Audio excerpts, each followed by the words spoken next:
Ordre et décoration pour les mérites militaires, les mérites de combat et le service militaire. Histoire des décorations d'État pour les mérites militaires en Russie.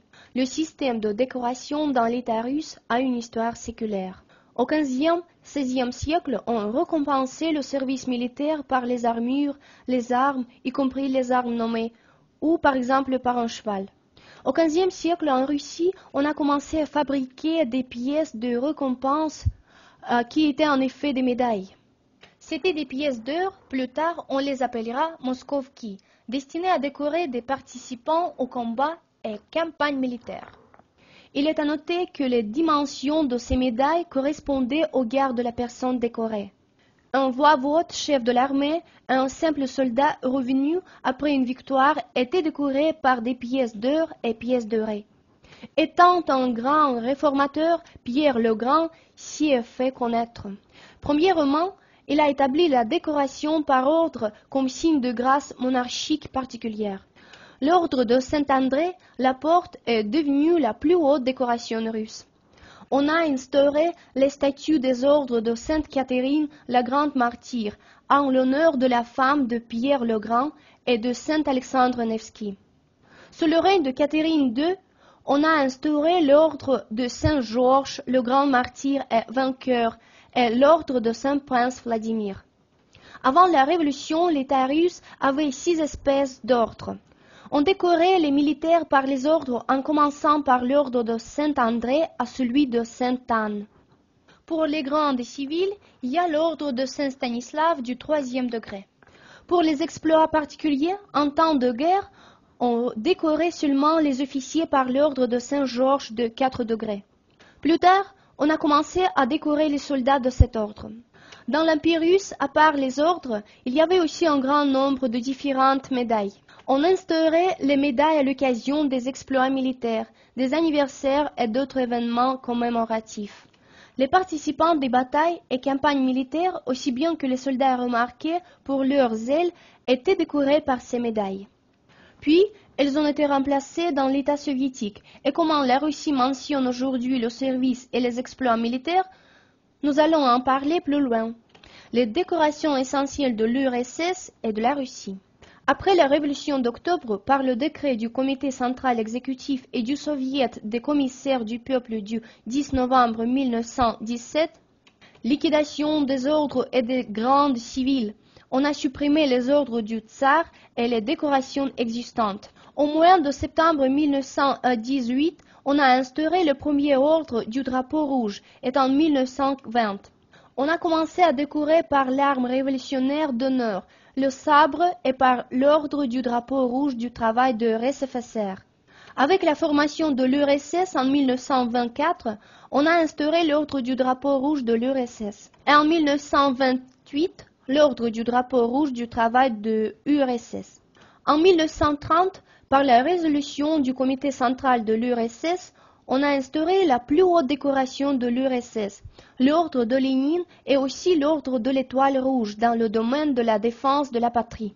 En l'URSS, on commençait par 1934. Pour une veillance exceptionnelle et l'héroïsme, on conférait un grade particulier, héros de l'Union soviétique, et en même temps, on remettait l'ordre de Lénine et la médaille étoile d'or. Pendant la Grande Guerre nationale, Deuxième Guerre mondiale, de nouvelles décorations ont été instaurées. L'ordre de la guerre nationale, 2 degrés. Ordre de stratège, de Suvorov, Kutuzov, Bogdan Khmelnytsky, Alexander Nevsky. Ordre d'amiral portant les noms de Ushakov et Nakimov. Après le changement brusque au cours de la Grande Guerre nationale, quand notre victoire n'était déjà plus très loin, en 1943, on a instauré la plus haute décoration de l'URSS, Victoire. Après la guerre, on n'en a décoré que 17 personnes. Il y avait parmi eux les maréchals Zhukov, Vassilevski, Rokossovski et d'autres stratèges. En URSS, suivant l'exemple de la croix de Saint-Georges et avec le même cordon, on a instauré la décoration pour les soldats, l'ordre de la gloire, 3 degrés. La Grande Guerre nationale a montré que quand la patrie était à 2 doigts de la mort, chaque soldat de notre État avait montré toutes ses meilleures qualités de citoyen, aussi bien que de défenseur de la patrie. Il y a eu beaucoup d'exemples d'héroïsme de masse. Par exemple, en juin 1941, Alexandre Serov a détruit 18 chars et pièces d'assaut de l'ennemi. Un exploit sans précédent a été accompli par Ilya Kaplunov qui, armé de fusils anti-chars et de grenades à main, a détruit 5 chars de l'ennemi. Il a été blessé pendant le combat, mais il continuait de combattre et a détruit encore 4 chars. Pour cet exploit, Ilya Kaplunov a été nommé au titre posthume au grade du héros de l'Union soviétique. Au cours de la Grande Guerre nationale, plus de 11 600 soldats soviétiques ont été honorés de la plus haute décoration, du nombre de héros de l'Union soviétique pour le courage et le héroïsme montrés dans les batailles. Durant la période d'après-guerre, à l'occasion du 50e anniversaire de la Révolution d'octobre, on a instauré l'ordre de la Révolution d'octobre. En commémoration de l'union des peuples de l'État multinational en URSS, on a instauré les ordres de la Révolution d'octobre et de l'amitié des peuples. Pour décorer les militaires, l'ordre pour le service à la patrie dans les forces armées de l'URSS de 3 degrés. En 1992, à cause de la désagrégation de l'URSS et la formation du nouvel État en Russie, se forme un nouveau système de décoration.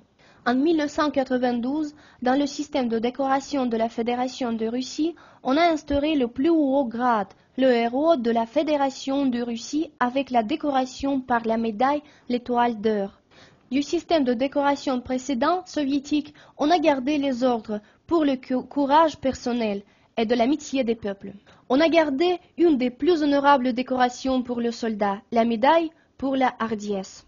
En 1994, le président de la Fédération de Russie a instauré 5 décorations, la plus haute, pour les mérites devant la patrie, pour le courage, pour les mérites militaires, d'honneur, d'amitié, aussi bien que 11 médailles.